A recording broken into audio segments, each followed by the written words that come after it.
My name's Melly, and I guess you could say my life turned upside down when I met Alex. We clicked instantly at the accounting firm where we both worked, and before I knew it, we were planning a wedding. I was over the moon, of course, but meeting his family, that was a whole different ballgame. Alex always talked about his mom, Mrs. Donovan, with such admiration. So, the day we were supposed to meet her for dinner, I was a bundle of nerves, smoothing down my simple blue dress and double-checking my reflection for the umpteenth time. "Relax, Melly, she's going to love you," Alex assured me as we drove to his childhood home. But the moment we walked through the door, Mrs. Donovan's eyes narrowed as she looked me up and down. "Well, you're certainly slender, aren't you?" she remarked, her tone cool. I tried to laugh it off. "I guess I am. Never been much of an eater." Mrs. Donovan hummed, her expression unreadable. "I hope you're taking care of yourself. A woman should have some robustness, you know." Alex, bless him, jumped in. "Mom, Melly's just fine. She's healthy." Dinner was an uncomfortable affair. Mrs. Donovan's eyes were constantly on me, making me squirm every time I took a bite. I could feel her judging my every move. The worst part came when I excused myself to the restroom. As I passed the living room, I overheard Mrs. Donovan whispering to her sister, "She looks sickly. How will she bear Alex's healthy children?" I felt like I'd been punched in the gut. The rest of the evening was a blur. I barely touched my food and struggled to keep a smile plastered on my face. On the drive back, I was quiet, the words echoing in my mind. Alex noticed. "Hey, you okay? You've been quiet since dinner." I sighed. "It's nothing. Just tired, I guess." But inside, I was reeling. Mrs. Donovan's words had cut deeper than I wanted to admit. I wondered if this was just the beginning of a long road of judgment and disapproval. Little did I know, it was only the tip of the iceberg. As the days turned into weeks, the dinners at Mrs. Donovan's became a regular ordeal. Each invitation felt like a summons, each meal a trial. Alex, ever the optimist, kept reassuring me that things would get better, but they only seemed to worsen. One particular evening stands out in my memory. We arrived at Mrs. Donovan's to find an even more extravagant spread than usual. The dining table was overflowing with dishes, rich gravies, fatty roasts, and sides heavy with butter and cream. As soon as we sat down, Mrs. Donovan was on the offensive. "Melly, you look even thinner than last time. You really should eat more," she said, piling my plate high with food. I tried to protest. "Oh, Mrs. Donovan, this is too much. I really can't." "Nonsense," she cut me off. "You need to build some strength, dear. Especially if you and Alex are planning a family." I forced a smile and took a bite. Mrs. Donovan's eyes flickered with something like triumph. I glanced at Alex, hoping for some support, but he just shrugged apologetically. I felt my stomach knot up, not just from the rich food, but from the undercurrent of criticism in her words. Dinner progressed with painful slowness. Mrs. Donovan kept pushing more food my way, commenting on every bite I took, or didn't take. "You know, Melly, a good wife should know how to cook hearty meals. It's important for a family." I felt a sting at her words. "I do cook, Mrs. Donovan, but I prefer healthier options." She scoffed. "Healthy is fine, but this," she gestured at my barely touched plate, "is just pickiness. You're setting a bad example." By the end of the meal, I was both nauseous and seething with anger. The drive home was tense. I couldn't hold back anymore. "Alex, your mom's comments are really hurtful. It's like she's constantly judging me." Alex was silent for a moment before responding. "I know, Melly. I'll talk to her, okay? I'm sure she doesn't mean it the way it sounds." But a part of me doubted that anything would change. Mrs. Donovan had made her feelings clear, and no amount of talking seemed to soften her stance. Each subsequent dinner only reinforced my feelings of inadequacy. Mrs. Donovan's remarks became more pointed, her scrutiny more intense. "Melly, are you avoiding my food deliberately? You barely eat anything I make." I tried to explain. "It's not that, Mrs. Donovan. Your food is very rich, and it doesn't always agree with me." She tutted disapprovingly. "A little discomfort is nothing. You need to eat more, put on some weight. It's not healthy to be so thin." Her words echoed in my head long after each dinner, amplifying my insecurities and doubts. The thought of facing another meal at her house filled me with dread. My relationship with Alex was strong, but the shadow of his mother's disapproval loomed over us, a constant, unsettling presence. As I lay awake many nights, I wondered how long I could endure this. The discomfort in my stomach after each meal was a stark reminder of the growing discomfort in my heart. I felt like an outsider, unwelcome and misunderstood, and I couldn't help but worry about the future of our relationship under the weight of his mother's judgment. As the days rolled into weeks, my unease around Mrs. Donovan turned into outright dread. The constant scrutiny, the endless comments about my weight and eating habits, it was all becoming too much. So I made a decision, one that I knew wouldn't sit well with her. I started avoiding meals at her house. The next time Alex mentioned going over for dinner, I hesitated before speaking up. "Alex, I don't think I can go tonight." He looked surprised. "Why not? Mom's making that roast you liked." I took a deep breath. "It's not about the food. It's... Your mom makes me uncomfortable. I can't keep pretending it's okay." Alex's face fell. "Melly, she's just trying to be caring, in her own way. She doesn't mean to upset you." I shook my head, frustration building up. "It's not caring, Alex. It feels like she's attacking me, always commenting on how I look, what I eat. I can't deal with it anymore." We left it at that, but I could tell Alex was torn.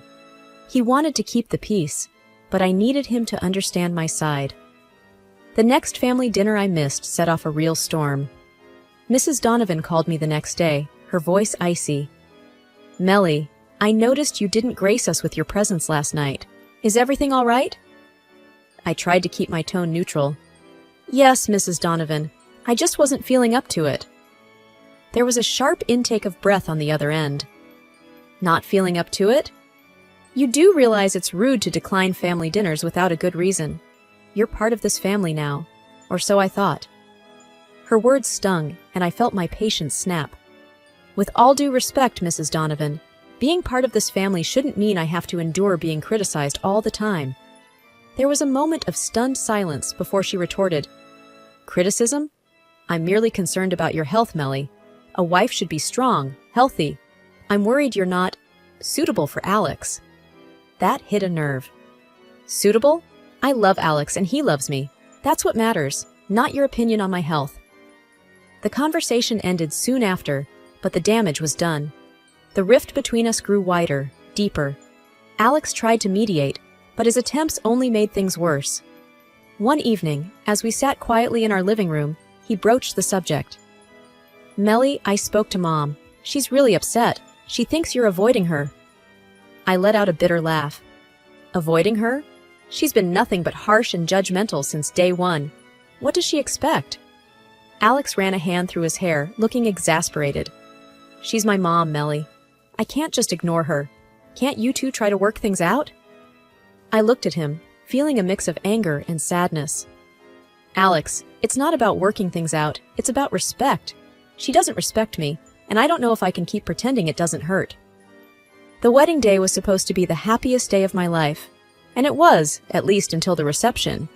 Everything was perfect, the ceremony, the vows, Alex looking at me like I was the only one in the room. But then, at the reception, everything changed. I remember holding a glass of wine, the same wine everyone else was drinking.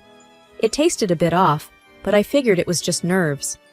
I took a sip, and that's the last thing I remember before waking up in a stark, white hospital room. Confused and groggy, I tried to sit up. That's when I heard them, Alex and his mom, just outside my room. Mrs. Donovan's voice was sharp. "See what I mean, Alex? She can't even handle a simple toast. She's too weak, too fragile for our family." I felt a pang of hurt, but I was too weak to respond. Alex's voice, full of worry, cut through. "Mom, stop it. This isn't the time. We don't even know what happened." I wanted to shout, to tell them I was okay, that I wasn't weak. But my voice was a mere whisper. Then the door opened, and a doctor walked in, a serious look on his face. "Mrs. Donovan," he said, addressing me, "you gave us quite a scare. We found traces of a sedative in your system. Did you take anything before the ceremony? I shook my head weakly. No, nothing. Just the wine. The doctor frowned. The wine? But no one else had this reaction. It's very unusual. Alex stepped in, his face etched with concern. Doctor, are you saying someone might have tampered with her drink? The doctor hesitated. It's a possibility we can't ignore. We'll need to run some more tests. I lay there, stunned. Someone had drugged me? On my wedding day? But who? And why? As the doctor left to arrange the tests, Alex came to my side, taking my hand. Melly, I'm so sorry. I can't believe this is happening. I tried to smile, to reassure him, but my mind was racing. The only thing I could taste was the bitterness of the wine and Mrs. Donovan's harsh words echoing in my head. That night in the hospital, I couldn't sleep. The realization that someone might have deliberately hurt me was terrifying, and the worst part was not knowing who or why. I looked over at Alex, asleep in the chair next to my bed, and felt a wave of sadness. Our wedding day was supposed to be about us, our love. Instead, it ended with me in a hospital bed, surrounded by suspicion and fear. Back home from the hospital, I was a bundle of nerves. The thought that someone had drugged me at my own wedding was like a dark cloud hanging over me. And deep down, I had a gnawing suspicion about who it might be. One evening, I couldn't hold it in any longer. Alex and I were sitting in the living room, the TV playing some show neither of us was watching. I turned to him, my voice shaky. Alex, I need to talk to you about something serious. He muted the TV, looking concerned. What's up, Melly? I took a deep breath. I've been thinking about what happened at the wedding, and I can't shake off the feeling that your mom might have had something to do with it. Alex's face changed instantly. What? Melly, that's crazy talk. Why would you even think that? I could feel my frustration mounting. Think about it, Alex. All those comments, the way she's always on my case. And then, I suddenly fall ill after drinking wine that tasted odd? It's not that far-fetched. Alex stood up, pacing the room. Melly, you're talking about my mom. She can be tough, sure, but she wouldn't do something like that. You're letting your imagination run wild. I stood up too, my voice rising. Am I, Alex? Or have you just been turning a blind eye to all the things she's said and done? Can't you see she doesn't like me? He stopped pacing, looking pained. Melly, this is serious. Accusing someone of drugging you, that's a big deal. You can't just throw around accusations without proof. I felt tears prick my eyes. I thought you'd at least consider what I'm saying. But it seems like you'll always take her side. Alex sighed, running a hand through his hair. It's not about taking sides, Melly. It's about being rational. We can't accuse people based on a hunch. I felt a mix of anger and disappointment. So, what am I supposed to do? Just forget it happened? He came over, trying to put his arm around me, but I stepped back. We need to think this through, Melly. Maybe talk to the police again, see if they found anything new. I nodded, though I felt far from convinced. Fine, we'll talk to them. But Alex, if it turns out I'm right, I don't know what I'll do. That night, I lay awake, staring at the ceiling. My mind kept going back to Mrs. Donovan, her words, her looks. The doubt and fear were like a poison, and I knew I had to find the truth, no matter how painful it might be. A couple of weeks after the hospital incident, we were invited to another family gathering at Mrs. Donovan's house. I was hesitant to go, but Alex insisted it would be good for us to show a united front. As we walked into Mrs. Donovan's house, the atmosphere was tense. I could feel eyes on me, whispering under their breath. Mrs. Donovan greeted us with a smile. Melly, dear, so glad you could make it, she said, her voice dripping with something that didn't quite sound like sincerity. I forced a smile back. Thank you for having us, Mrs. Donovan. Dinner was served, and I noticed Mrs. Donovan made a point of bringing me a separate dish. I made this especially for you, Melly, considering your delicate condition. Her emphasis on delicate didn't go unnoticed. I eyed the dish warily. It looked normal, but after the wedding, I couldn't be sure. Alex, oblivious to my discomfort, started eating his meal. I pushed the food around my plate, my appetite gone. Mrs. Donovan watched me, a hint of a smirk on her face. "Not hungry, Melly? I made it just for you." I looked up, meeting her gaze. "I'm just not feeling all that well, Mrs. Donovan, but thank you." The room was filled with murmurs and side glances. I could feel the weight of everyone's eyes on me, judging, questioning. Alex, noticing my discomfort, leaned in. "You okay?" I nodded, but my mind was racing. What if she had done something to the food again? I couldn't take any chances. I whispered to Alex, "Can we switch plates? I'm not comfortable eating this." He looked confused but obliged, swapping our plates. As he reached for a bite of my food, Mrs. Donovan's hand shot out, stopping him. "No, Alex, don't!" she exclaimed, her voice laced with panic. The room went silent. Everyone's eyes were now on her. Alex looked up, startled. "Mom? What's wrong?" Mrs. Donovan's face had lost all color. She stammered, looking for an excuse. It's just... That dish is specially made for Melly. It's not to everyone's taste." I stared at her, my suspicions growing stronger. "Why not, Mrs. Donovan? What's in it that's so special?" She fumbled for words, her usual composure slipping away. It's just a special recipe." The tension in the room was palpable. Alex looked between his mother and me, confusion turning to realization.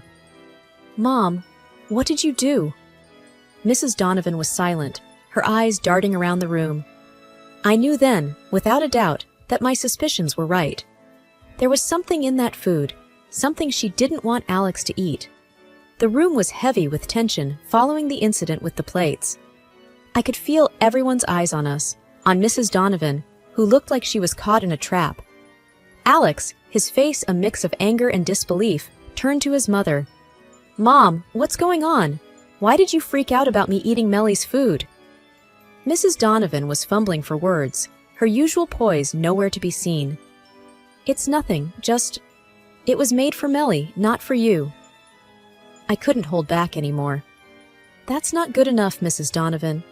You've been against me from the start. What did you put in my food?"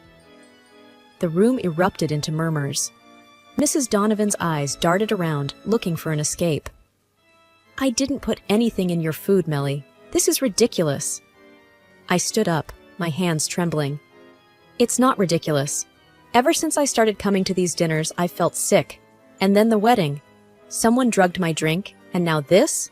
It's too much of a coincidence." Alex stood up too, his voice firm. "Mom, if you did something to Melly's food, you need to tell us now. This is serious." Mrs. Donovan's face crumpled. I just wanted to protect you, Alex. She's not right for you. She's weak, sickly." I felt a surge of anger. Protect him? By making me sick? By drugging me? The guests were now openly staring, the air thick with accusation and shock. Alex's uncle, who had been silent until now, spoke up. "This is a serious accusation, Melly. Do you have any proof?" I pointed to my plate. "I'm calling the police, and they will give the food prepared by Mrs. Donovan for examination." And then Mrs. Donovan burst into tears. "I just wanted the best for my son. I thought if she was out of the picture, he'd find someone better, someone healthier." The confession hung in the air, heavy and damning. Alex looked at his mother, his expression one of utter betrayal. "You did this to Melly? My wife?" I felt a mix of relief and despair. Relief that the truth was out, but despair at the cost. My relationship with Alex, our place in his family, everything was in shambles. The rest of the evening was a haze. There were arguments, people taking sides, some in disbelief, others in anger.